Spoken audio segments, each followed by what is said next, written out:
And like you just mentioned, many of them are committed with firearms that can be traced back to the US. And there's definitely a rise in armed conflict across the region, in part because of the diversion of weapons and the illicit armed trafficking. Specifically in Mexico, which is my area of expertise, organized crime groups and also security forces, because we also need to mention that security forces in Mexico and members of law enforcement have also committed human rights violations, right?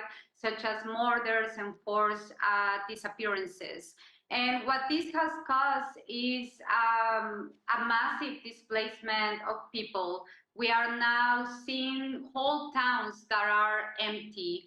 People are being forced to leave their homes, to leave their belongings, and many of them are being forced to migrate to the United States. We have also seen that gender violence has increased, and for instance, femicides, they are increasingly being perpetrated with these weapons that are coming from the US.